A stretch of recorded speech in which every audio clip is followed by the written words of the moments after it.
For the record, today is Tuesday, December 11th, 2007. We are at the Charlevoix Public Library in Charlevoix, Michigan, working on the Charlevoix Oral Traditions Project. I am Judith Ivan, Assistant Adult Services Librarian. Helping me with the interviews today is videographer Rick Pierpont of Pierpont Productions in Harbor Springs, Michigan.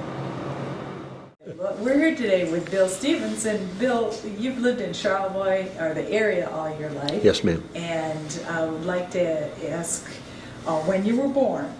34. 1934. And when did your family come to this area?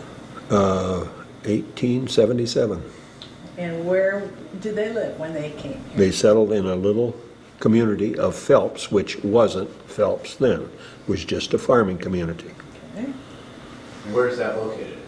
Approximately 7 miles south of Charlevoix and a half a mile off the Marion Center Road, which would be the Charlevoix-Ellsworth Road, to the east. That was where the village was.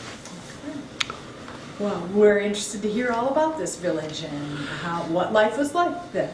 Well, the town, of course, there wasn't a village there then.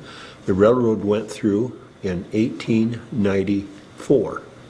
And when that happened, the lumber tycoons come to our area and found the pine and found the hemlock, and they started looking for lumber.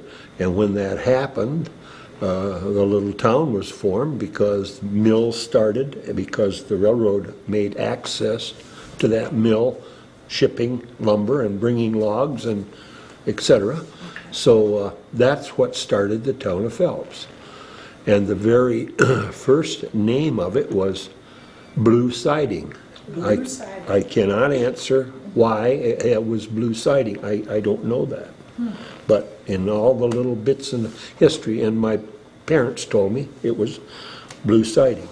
Amazing. My father was born in 1899, right there. In Blue Siding. Well, they lived on a farm adjacent, yes. And when these mills came in, they hired what they called a lumber cruiser, and he went throughout the land and measured logs as they were standing for how many thousand feet you would have on your property or I would have on my property. And his name was Billy Phelps. And it just started to be a community of Phelps. Okay. So anything really that I have with a name on it is Phelps, but my family tells me, and others, older people that aren't here with me anymore or with us, that's how it started. Mm-hmm. So your grandfather was here too? My grandfather and great-grandfather. My great-grandfather came and homesteaded, then my grandfather homesteaded following that. And Do you know your great-grandfather? No, and I didn't know my grandfather. He died in 1916. Of course, the property was all there, and that's where I lived until, I was a teenager. Went to school in that same school where those pictures are. can you show us some of the pictures that you have, please? Well, this is the very first depot that was in Phelps, and that's about 1896, approximately. That is a picture of the school. Both my parents happened to be in there, and that's about 1914. Do you know which ones they are? Yes, I do. Well, show us which ones they are. Well, this would be my mother here, Okay. and my father would be right back there. Looks to be about 20 kids there, maybe? Yeah, something like that, probably.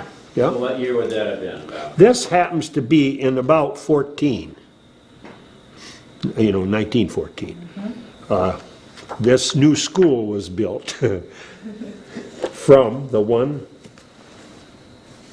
that was up on top of the hill at Phelps, and they moved down there in 1908 to this school. So this was the first school at Phelps. Okay. Now this is pretty much just a lumber town then? a lumber town, and then as the lumber,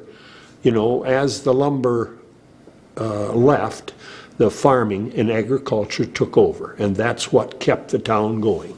Because the lumber, after a while, these lumber tycoons literally raped the land. I mean, just like they did in other aspects, whether it was coal or whether it was mining or whatever it might be. You know how. That's before we worried about any environmental impact of anything, and that's what happened. And then agriculture took over, and the town kept fairly prosperous. They had a co-op, which the farmers brought their potatoes in. The potatoes was a big thing then. And they ended up with a depot and a store, and that kept, and at that time, the train formed a great transportation for the rural areas.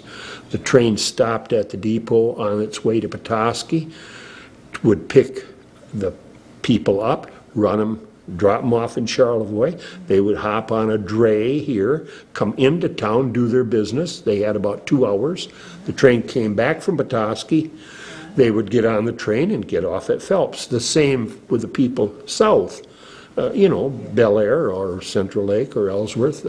They made a great communication because of the railroad, because the horse was so much quicker, and Yeah. Did you take the train?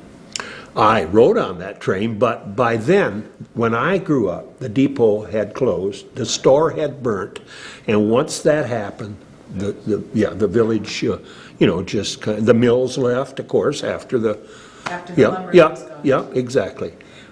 You were born in 34, so Yeah. that's right in the center of the Depression. How did your family fare in the Depression? That's a tough question. We were so rich that we didn't know we was poor. Really? Yeah, because we were just like the rest of the people, just exactly like the neighbors. I mean, food was plentiful because we raised food. Right. And my mother, of course, sewed, and she done all the things, and all the women done this. And yes, we were poor, but we really didn't know it. You went to school with the same kids that had the patches on their jeans just like you did. So it wasn't, the impact, I'm sure, on my folks was a lot worse because people had trouble paying their taxes, hanging on to their properties, But we didn't have any light bill to pay because we hadn't have electric yet, and that didn't come till the 40s. And, Did you light with kerosene? Yes, heated with wood, outside well, outside toilet. It's just, so yes, we were very poor, but we were all very poor monetarily, but Because you lived in agriculturally, you didn't. You we weren't didn't know hungry. anything about food was, and we were taught to have another plate and have another dish full, and that's a bad thing. Because that don't leave early.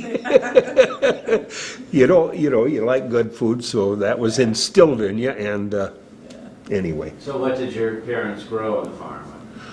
Potatoes was a big thing out there. Then they grew just the basic, the wheat and the oats for the cattle that we had. We never had a big herd, but you'd sell cattle and chickens and pigs and, the So how usual. large a farm was it? Ours was 80 acres. Okay. But there was farms in the area, 160 acres and 120 acres. But 80 acres was quite a common farm, Yep. And it really, sounds like it really supported you all just fine. Exactly, yep. When I was younger, we would raise chickens, get chickens early in the spring, and of course, at that time, Charlevoix is a big resort area, and we would get orders from the stores, and as you know, refrigeration wasn't a big thing. The chickens were butchered early on Saturday morning, 50 maybe. We had to pick them. My folks could dress those chickens in record time. We cooled them in ice cold water without ice, and my dad brought them into town at the time he was supposed to at a couple of the stores, you know. And he would bring them into town on Monday morning, or? No, this Saturdays usually was a chicken day. Okay. They wanted chickens for the weekend. For the weekend, Yep. so we butchered them in the morning and he took them into town the same Exactly, day? exactly, yep. Okay. Yep, yep. Now, did you go with him in town ever, or? Oh, yes, oh, yeah. So what was it like Yeah. coming to Charlevoix at that time? What's your earliest memories? Well, you know, it was a different world than where we lived, Yeah. you know. But my dad he knew everybody in town, and he knew everybody in Ellsworth, which was another trading center for us. And he knew everybody between there and here, and sometimes it took us a long time to get home. And it wasn't that but hey, John, and hey, Mary, and, you know, that was just a common thing. And he always had time to take another 5 minutes and visit or Visit with do someone. whatever, yeah. So did you go by horse?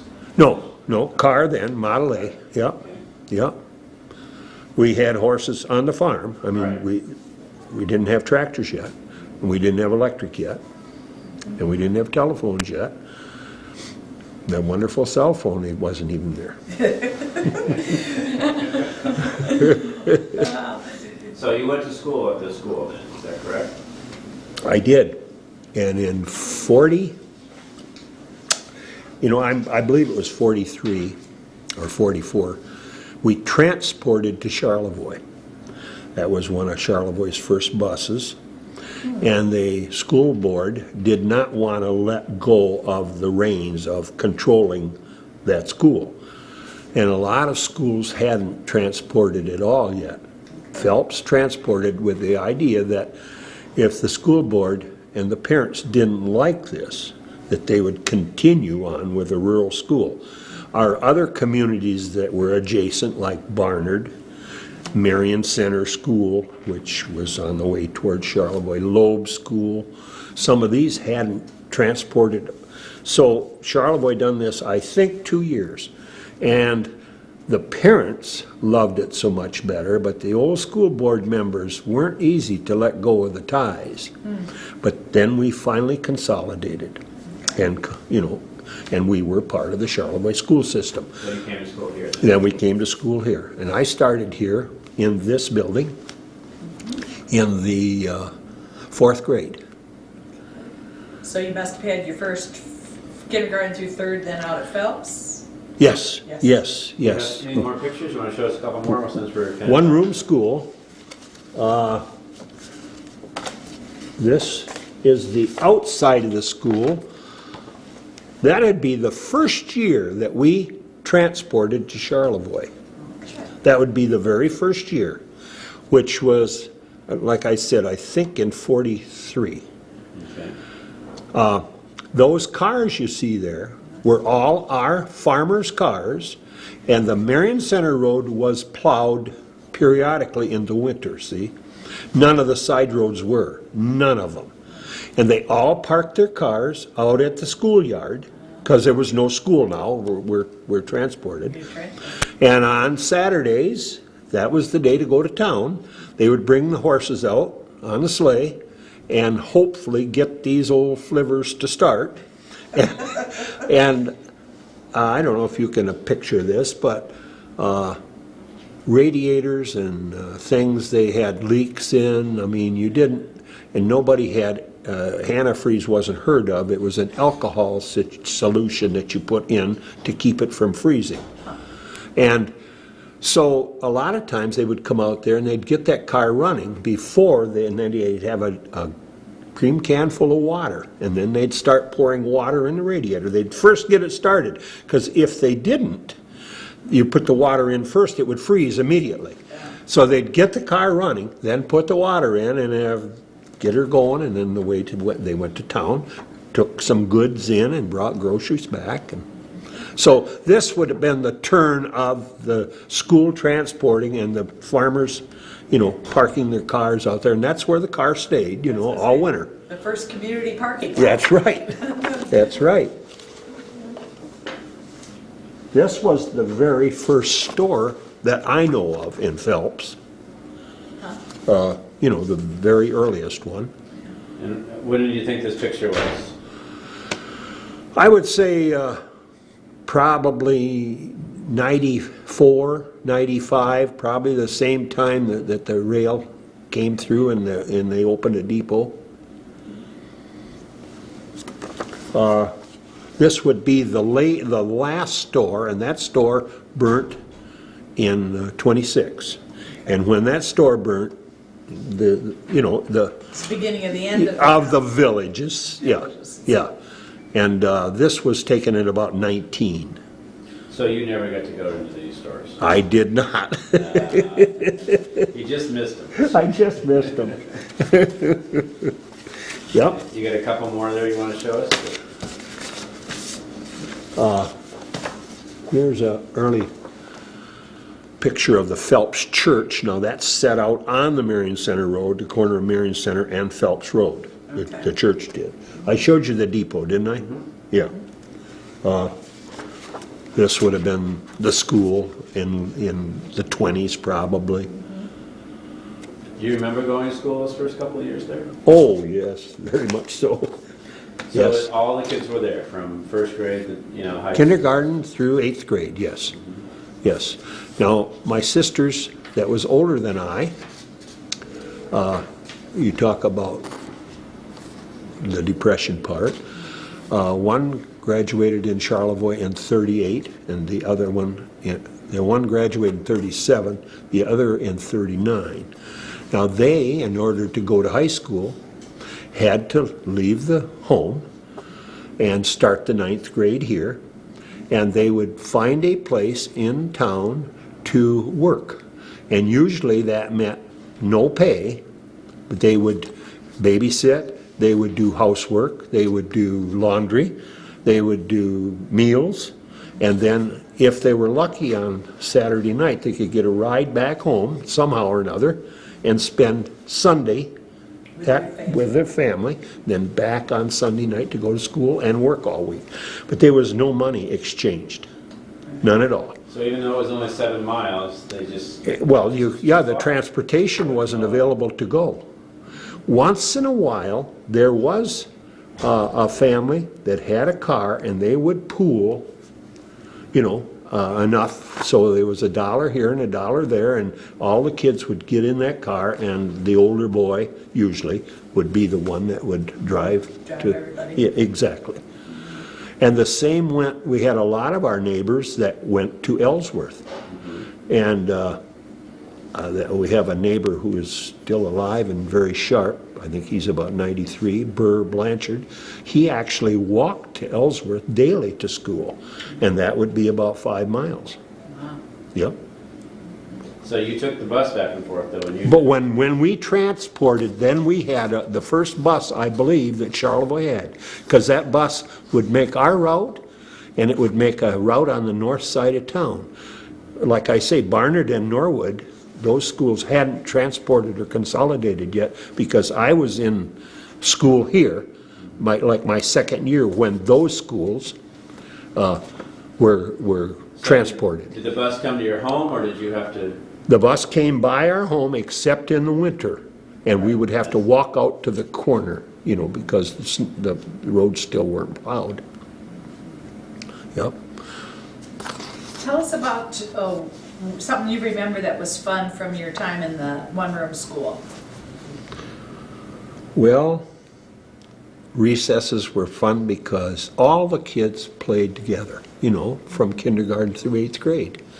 And I'm sure there was a bully in the bunch, but I don't really recall that. They all kind of watched over another, and you always had a bigger brother or a sister, or, we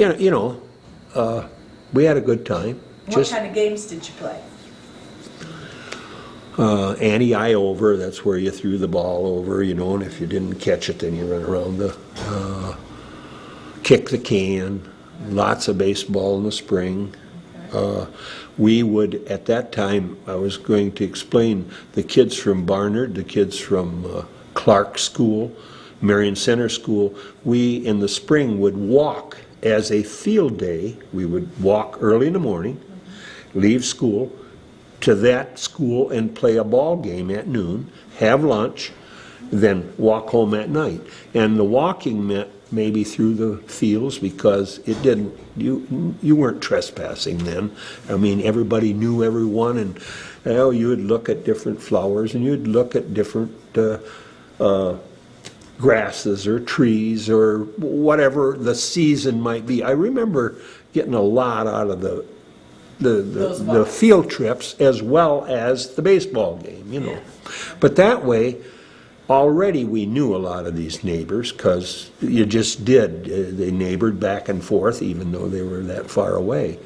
And so when it come time for those kids to transport or consolidate to your schoolroom, you already knew them, you know. Christmas time was a big thing, you know. It was a community play, and I mean the school put on the play, but community supported, and I remember that was a big thing.